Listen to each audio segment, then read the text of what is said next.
Go. Perfect. John, can you come over here? Watch your face.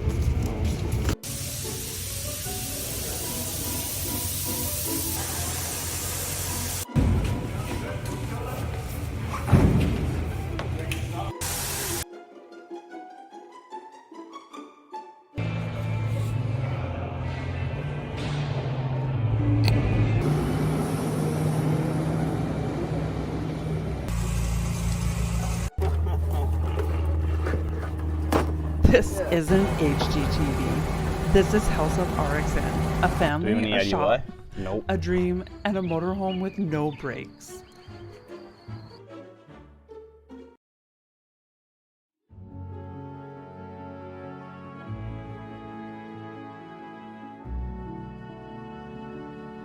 Those last days are just kind of a blur now. I'm taking in the booth, the hoist, piece by piece, just trying to keep moving. A few guys from the church came down to help us out, and Mike showed up too, like always does, when it matters. I think we did probably well over 8,000 kilometers in 9 or 10 days, just pure adrenaline and prayers. And when Lauren Cocking from Preston GM came up to do one of the drives for us, it sure was a break. I got a day off I really needed.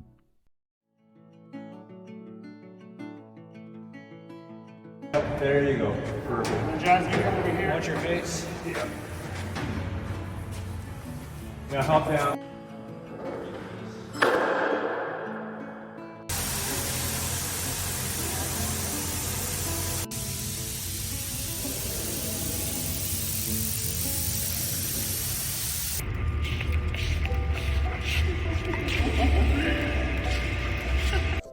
When we first got this place, we were so excited.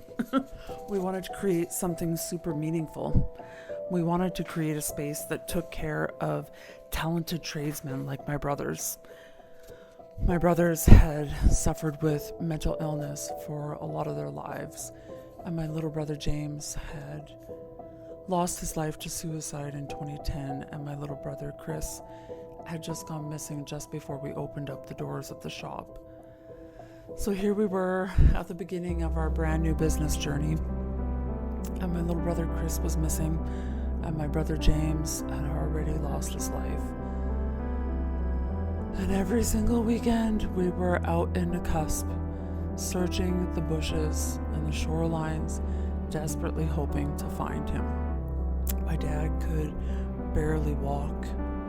And honestly, I don't think that you know how hard it is to find one human. It's like finding a needle in a haystack. You don't realize how small one person can be until you're trying to find one person in the world.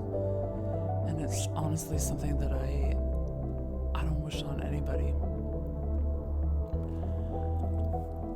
But even through all of that, my dad never gave up hope. And for us, the shop became our lifeline. We threw ourselves into it. We gave everything. We worked 20-hour days, sometimes 23-hour days, sleeping on the couch, sleeping on dog beds in the back of the shop. It became something that held us up. It was something that we could build that helped keep us together while it felt like our world was just falling down around us. Walking through the shop now that all the hoists have come down, it doesn't even feel like closing a chapter. The grief isn't about losing something physical. It's about the transformation and the change that happened in us as we went through this crazy journey. We searched, we found, we buried my brother. We kept these doors open through COVID. We drove through floods. We cared for Chris's mom as Alzheimer's was stealing her day by day from us. We buried my oldest brother just after SEMA. It just feels surreal, and in between all of that loss, we celebrated birthdays and holidays and our oldest son's wedding. It's been a while. And then in 2023, when we thought we couldn't lose anyone else, just after the wedding of our oldest boy, We lost both of our mothers 4 months apart. So every corner of this shop holds a piece of those memories. It holds who we were, oh my gosh, I'm gonna cry, and who we became in the aftermath. We're not even the same people who walked in 5 years ago. I guess that's what I'm grieving the most, the version of us that existed before all of this grief.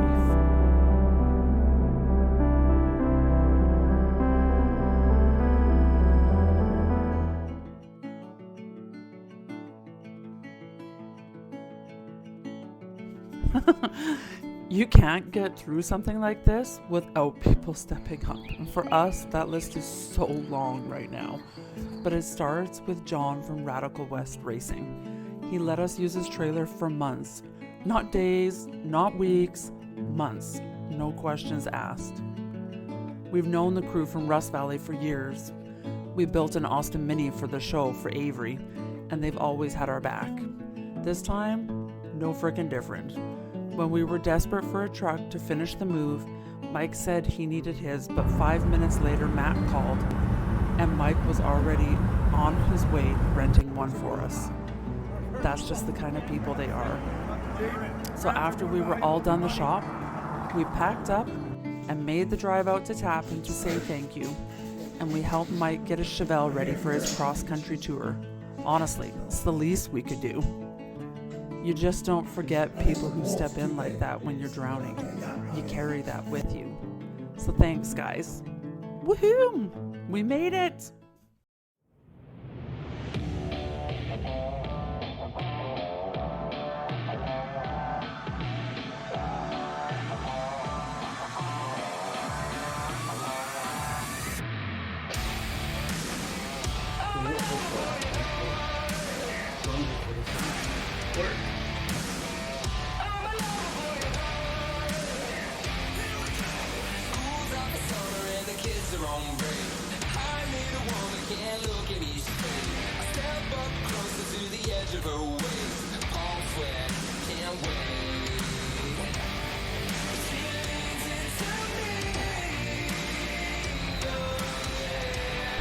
Let's get this finished, bud.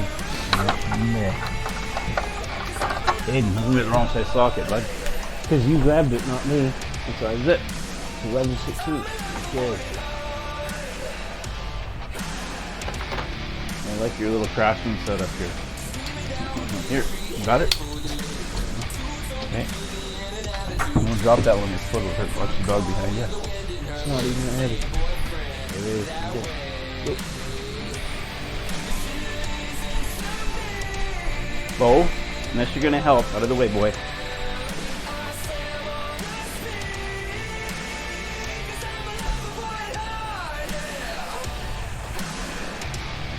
Need to put it against here for now.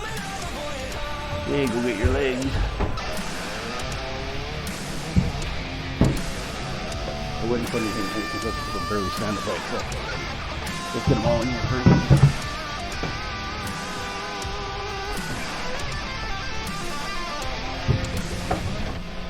More. Oh, too far. There you go. This is a lot easier than the way you did it.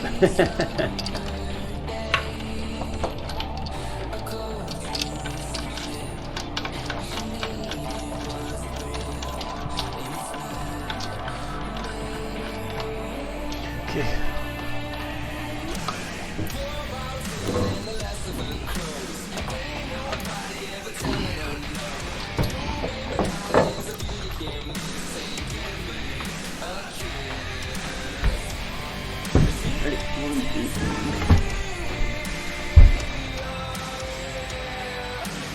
Like sleeping in last night with no AC.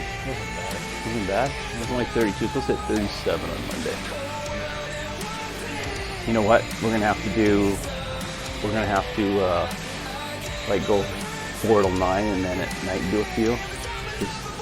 I'm not working 37 degree weather during the day. Especially putting the booth up with all that metal. You have to drag a bunch of friends down here to help. It'll be a good thing. Well, at least we can eat somewhere. Bo, what are you doing? Okay, what's next on the agenda? There's too many things to figure out. Drywall. No, how about the forklift? Should we try and get it running? It won't. Should we look at it at least? Could. Okay, let's do that.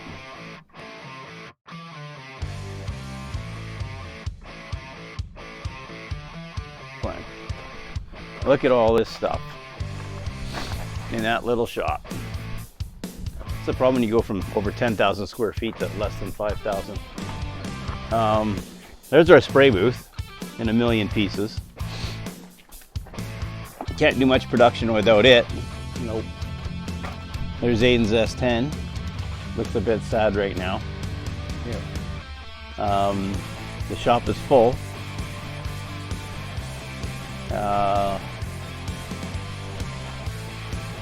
Okay. Aiden, let's go inside and take a look at the mess we got.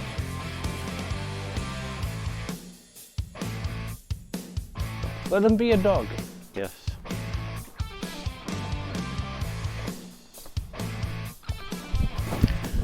Okay.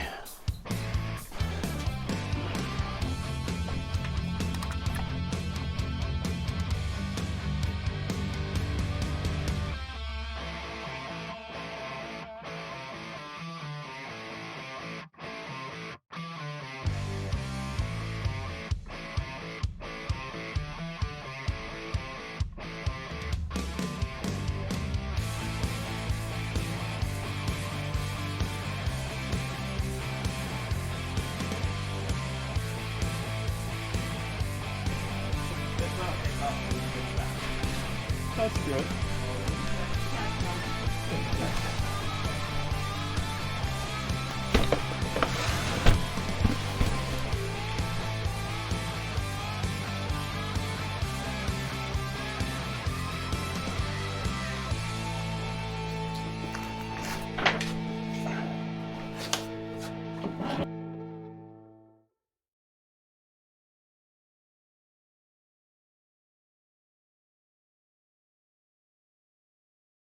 You make this rather snappy, won't you? I have some very heavy thinking to do before 10 o'clock.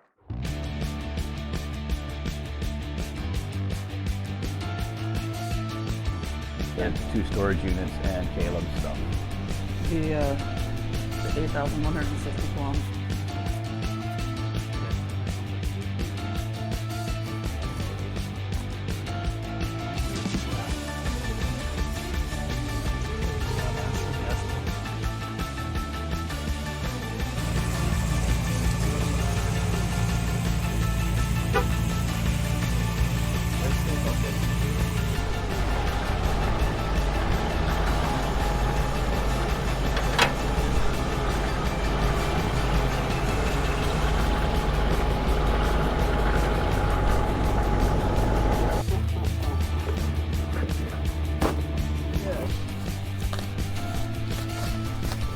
It's old, it needs a ton of work, and I have no time to do it, so we'll just pray, I guess. What you doing, Chris? More air, more air, more air. Okay, so that's been a little bit of a gong show. Every single thing that we need to take home with us needs a freaking permit.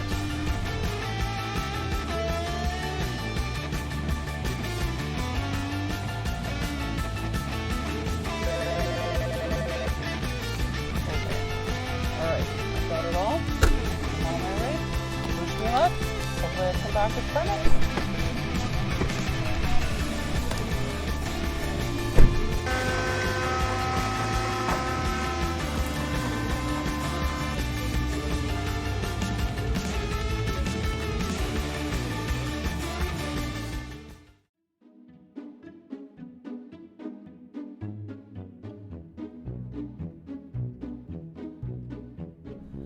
Well, this isn't the end. In true RXN fashion, we've ran out of editing power, but also because the late night ride deserves its own episode. We'll be back next week with part 2, Motorhome Meltdown, Kia Chaos, and whatever else decides to catch fire. Metaphorically, I hope. Episode 2 drops next week. That is, assuming Canva doesn't eat the file. However, taking editing software suggestions and sleep donations.